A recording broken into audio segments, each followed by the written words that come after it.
So just one of my pages is ranking for 487 keywords. No way in hell did I inject that many words into the page, especially keywords, right?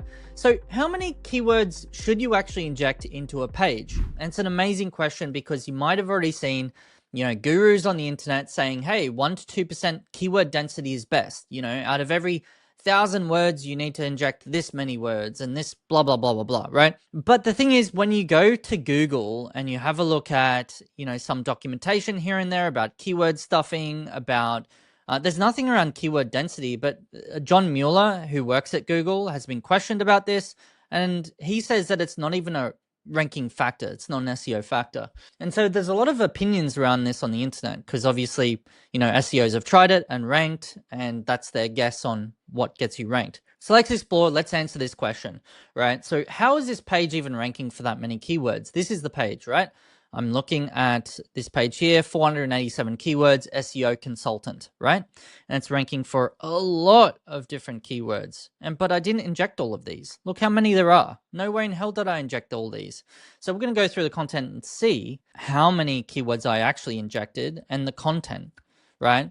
So what we can see is for SEO consultant is the keyword that I was going for. That's it. That's the only focus. And I recommend that you only go for one keyword as well, because everything else comes naturally.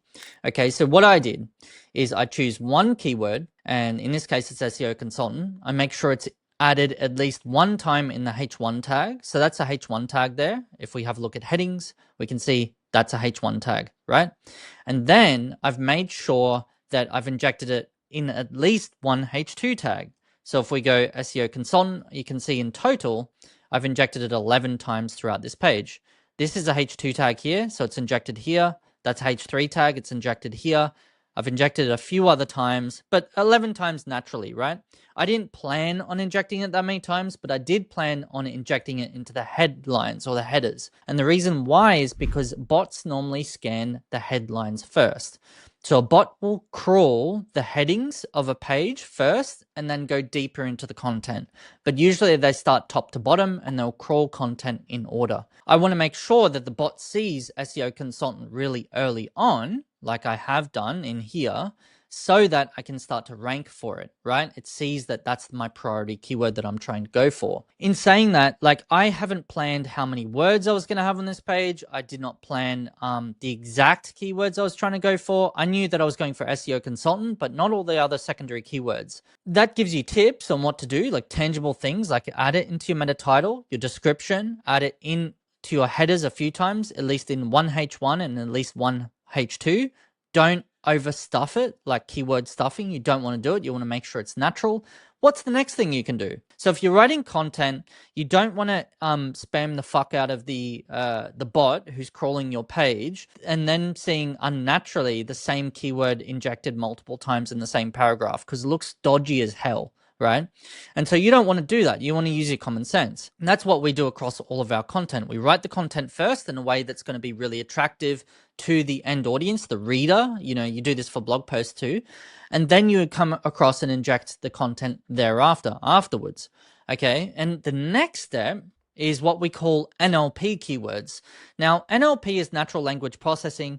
I won't go into LSI keywords right now, but basically NLP keywords are keywords that are found on your competitors' websites who are already ranking for the keyword you're trying to go for, and Google's attempt to understand what are similar words they use across the top ranking ones that they all have in common. So we might find that a lot of these words are used in common with, like, if maybe the keyword here is high quality content writing. So in this case, high quality content writing is the keyword that you type into Google, and then the first couple of entries that show up on the Google search results are the competitors, and these competitors might use these words multiple times. So these kind of tools, NLP tools and LSI tools, like NeuronWriter and Surfer SEO, will actually give you the words that you need to inject into your pages. And I've done that with this page here, and I do it with all pages, right? That's why I rank so well, and I rank for hundreds of words. If I even go through here, you can see I rank hundreds of words for different pages that I have. This one's 118 words, 70 words, 248 words. You get the idea, right? That's how a single page can rank for a lot of different keywords you had no idea or weren't expecting that they were going to rank for. There is no straightforward answer because Google literally says the same thing. There is no straightforward answer to keyword density or how many keywords you need to apply to a page. My recommendation, because I've done this across hundreds and hundreds of pages, is to make sure you focus on one keyword, one focus keyword, okay? And make sure you write the content with based on the intent of what the word is. So if you type in SEO consultant, you got to think about, well, when someone types that in, they're probably looking for an SEO consultant, right? So try to make sure that the page you write is just tailored to the person coming to the page. Like, it's nice, it answers all their questions, objections, it's got amazing offers, all this kind of stuff. And then do SEO as an afterthought. That's pretty much the long and short of it. Is there is no set answer. I do not recommend you follow a specific like number or what, you know, SEOs out there say 1 to 2% density. Do not follow that. Do what's common sense to you, because some pages could need 500 words, other pages could need 3,000 words, right? You just have to read the content because you're the human, and you'll be able to see when it is forced or injected. So that's everything in this video. If you got any questions, leave them below in the comments. I'm happy to answer them, and I'll see you in the next video. Cheers.